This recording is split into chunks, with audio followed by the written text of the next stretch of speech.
Yes guys, it's Jando. Today I'm going to be showing you different tricks that you can do with your post-processing to take your sounds from sounding like this and making them sound like this. Let's get straight into it.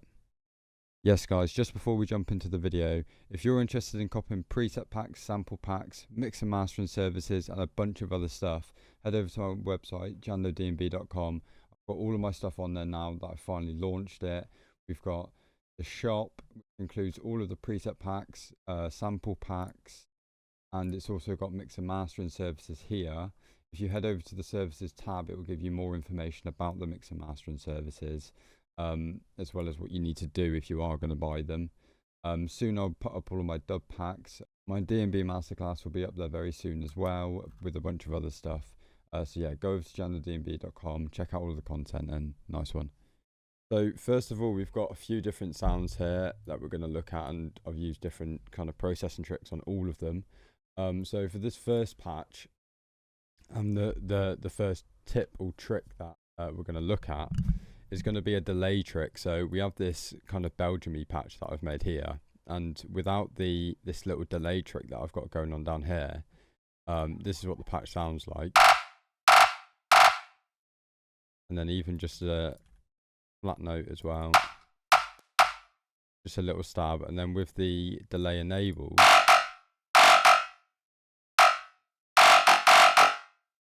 you get this proper like new school Belgium sound. And basically what I'm doing is on Ableton and like pretty much any other DAW, if you open up a delay plugin, if you take off the sync so that you can control the time on the delay, if you fine tune it so it's like, look, we'll mess around with it now and I'll show you an example. So we've got like a normal delay there. If you bring this in really tight, so we went with I went with 21.6 milliseconds. It's delaying like super quick and giving that kind of metallic-y sound. It's a really cool trick, and you can mess around with it loads.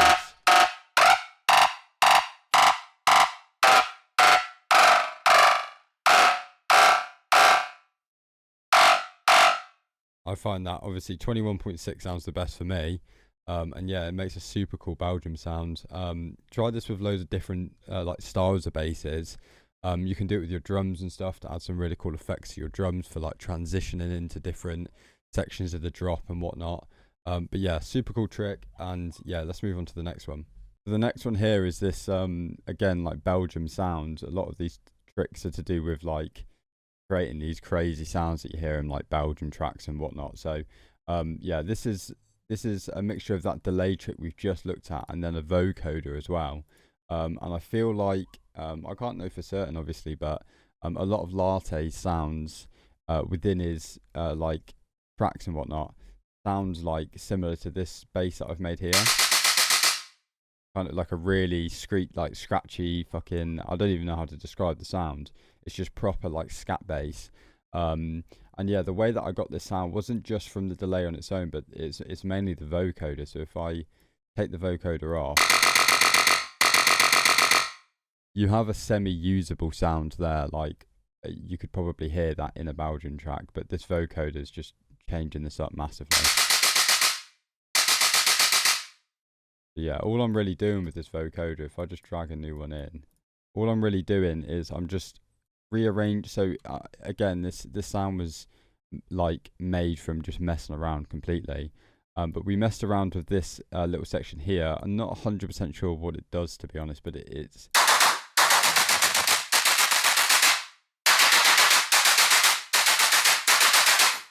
that's quite a nice position there. And if we take off some of this like lows here and kind of gradually come up,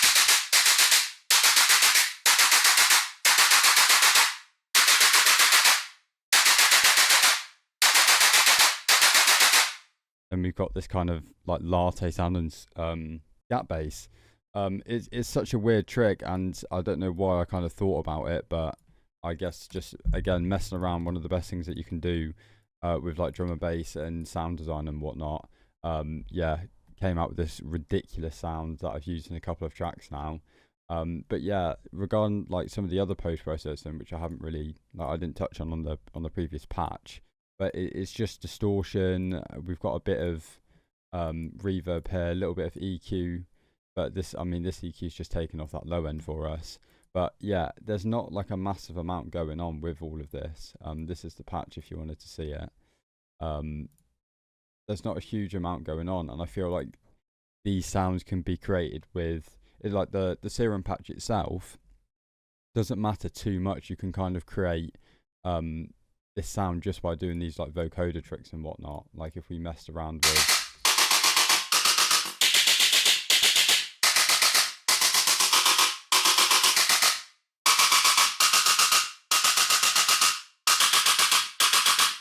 they were getting like these crazy like scat sounds. So yeah, it's definitely a really sick little trick that you should look into. But yeah, let's move on to the next one.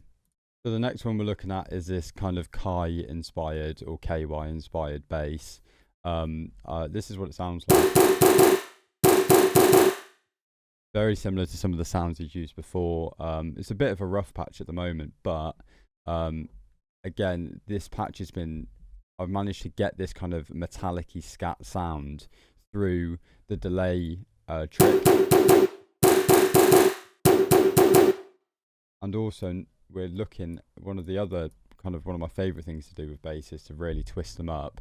And it doesn't really work with like every single patch you are gonna try or every single patch you make, but the Combs filter is one of like the biggest, is one of the best patches in Serum that's going to give you extremely twisted sounds. Like if we, let me just duplicate this patch quick. If we mess around with this Combs filter,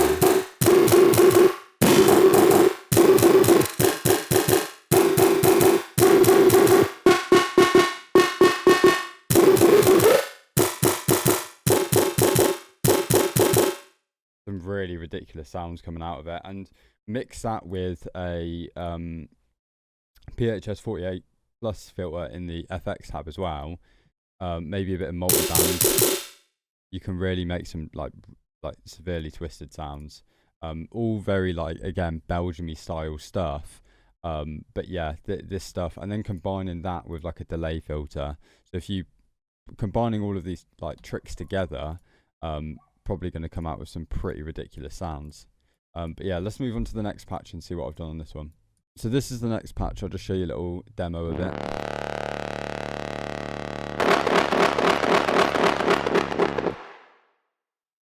Yeah, again, pretty weird sounds.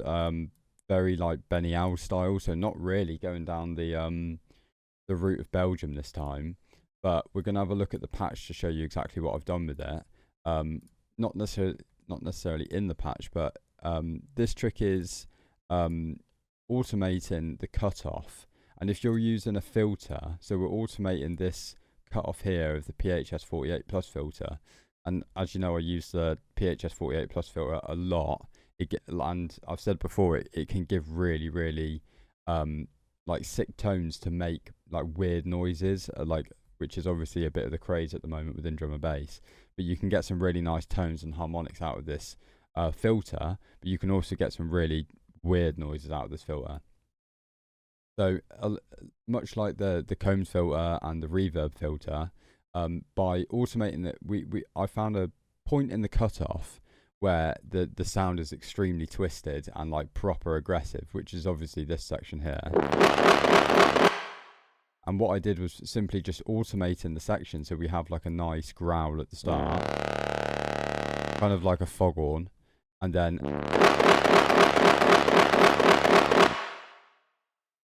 it flickers in between, so we're just automating that cutoff. This could be done with inside Serum. We could make like a little stab here, and then get like a similar pattern, which would probably be like a 1/4T or a 1/8T. We add a delay to it and then add the cutoff like that. We could probably get a similar sound to it, but I've tried that previously and it doesn't sound as good. So actually, like, manually automating rather than modulating, it's given me so much better of a sound. So Definitely a trick that you should try with your sounds, especially if you're making these kind of growl basses and like foghorn kind of basses. Try and add some automation in there with like the cutoffs of the filter, and see if you can get some really nice movement out of it.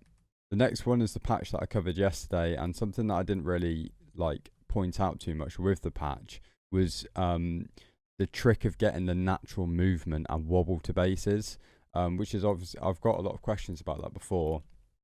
How do you make wobble basses? And there's various ways about like there's various ways you can go about making these wobble basses, but this technique or little trick is probably one of the best ones, and you generally find this trick used with respaces mainly for natural movement. But yeah, let's have a look. So this is the patch if you haven't seen yesterday's video. And yeah, let's have a look at the little trick here. So the trick we're doing with this one, to get natural movement, we don't have any LFO wobbles or like fast-paced LFOs. What we're doing is doing like kind of polar opposites on the oscillator A and the oscillator B with the octaves. So like I said, with respaces, it's very similar. To get natural movement, what I tend to do with my respaces is use the fine tune, and I'd put, say, for example, on oscillator A, the fine tune's at 75%. So on oscillator B, I'd do negative 75%, and it would give that natural wobble within the respace. So I put that into, kind of experimented with this a little bit within this patch here, and instead of doing it with the fine tune, I did it with the octaves, and that's given us that wobble. One downside about using this is you don't have a massive amount of control over how quick the wobble actually is, but in my opinion, doing it this way and getting natural movement sounds a lot better than LFO. So yeah, like if we just move this,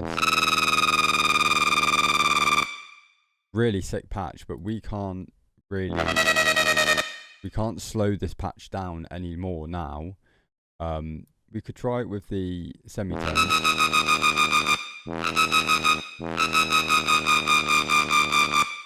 But that is now our limit to how slow we can have that patch, without making the patch kind of go off course and not sound the same. This is our limit now. So we, like I said, we don't have a massive amount of control over it. We do and don't, but yeah, again, this is a really sick trick. Definitely put this into your production and try and get some natural kind of movement out of it. And like I said before, you can get the same thing with respaces. So if I just find like a respace patch here, we use Original Sin's Big Reese. So he's already done it on this patch, so I'm not sure what this is. We put these both at 0 here, and then we're going to do negative 75 here and plus 75.